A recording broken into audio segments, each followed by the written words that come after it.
No one understood what really happened, not from the official statements, not from the carefully worded tributes that flooded the internet hours later. Those told a clean story, a respectful one, but not the truth. The truth began in a quiet living room, 7 days before everything ended. It was late afternoon. The light was fading, and for the first time in decades, two lifelong friends sat across from each other, without laughter. This wasn't a casual visit. It wasn't planned. He showed up unannounced, drove himself, even though he hadn't been doing that much lately. And the moment the door opened, something felt wrong. He looked like a man who had already lost something, but hadn't told anyone yet. He didn't ask for a drink, didn't touch the water placed in front of him. He didn't talk about work or the world outside. He went straight to the one subject he had spent years avoiding. His son. The world believed a hopeful story. A story of struggle, yes, but also recovery. Redemption. A father and son fighting together and turning pain into something meaningful. It was inspiring, almost cinematic. But that afternoon, the truth came out, and it shattered everything. He admitted that the story everyone believed wasn't real. Behind closed doors, things hadn't improved. They had gotten worse. Much worse. For months, he hadn't been sleeping in his own bedroom. Locks inside the house had been changed, not to keep strangers out, but to create safe spaces within. Think about that for a second. A man creating safe zones inside his own home.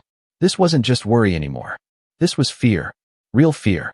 And then came the part that stayed with his friend long after that day ended.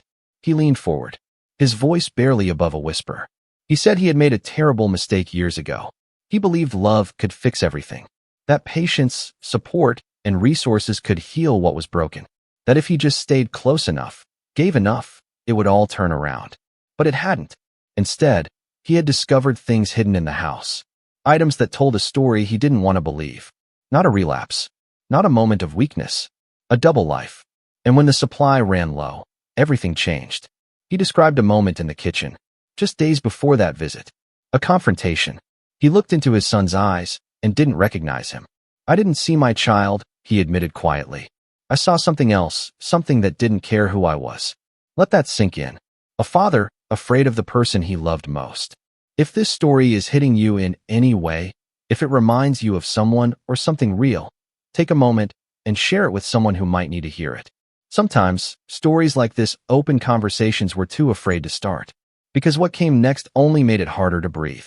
He wasn't just dealing with addiction. He was living inside it. Every day, every night. The house had become unpredictable. Silence at dinner. Listening for footsteps at 3 a.m. Watching, waiting, hoping nothing would escalate. Every small sound meant something. A door closing too hard. A sudden movement. A raised voice. It kept him on edge. He described it as being trapped, like a hostage in his own home. And yet, he refused to leave. That's the part that breaks you. His friend tried to help. Suggested drastic steps. Intervention. Distance. Safety first. But he just shook his head. I can't be the one who shuts the door, he said. If something happens out there, I'd never forgive myself. If it happens here, at least I was there. That was the line he couldn't cross, even if it meant slowly destroying himself. And maybe, deep down he knew it, because something about that visit felt different. Final, even. The laughter that had defined their friendship for decades was gone, replaced by a quiet, heavy truth. He wasn't just talking. He was unburdening, almost like he needed someone else to carry the weight, just in case he couldn't anymore. Then he shared something even heavier. He said he felt responsible, not just as a father, but as someone who may have made things worse without realizing it. By always being there, by always protecting, by always fixing problems before they became consequences, he feared he had delayed the one thing that might have forced change. Rock bottom. He had created a safety net so strong that his son never truly felt the fall. I think I helped him stay this way, he admitted. That guilt, it was eating him alive. Because now, every decision felt impossible. Push him away and risk losing him forever. Keep him close and lose himself in the process. There was no winning path, only different kinds of pain, and that's where he had been living, in between those two fears, day after day, night after night. Then came the silence. For years, they had spoken almost every day. Calls, messages, quick check-ins. It was routine. But after that visit, nothing. Messages went unanswered. Calls went to voicemail.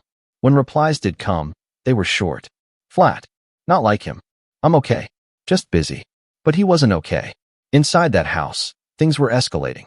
The tension, the unpredictability, the fear he had described, it was no longer just a warning. It was happening. He wasn't ignoring the world. He was trying to contain something that had already slipped out of control. And here's something even more haunting. People who had seen him in the weeks before noticed a change. Not dramatic, not obvious, but something was off. He looked tired, not just physically, but deeply, emotionally drained. Like someone carrying a weight no one else could see. At the time, it was easy to dismiss. Stress, age, work. But now it feels different. Now it feels like a warning no one fully understood. And here's the part that hurts the most. He spent his life telling stories, helping others feel understood, turning emotions into something people could connect with. But when it came to his own life, he stayed silent. He protected the image, the narrative, the illusion, even if it meant carrying everything alone. Because the truth was too complicated, too painful, too messy for the world to see.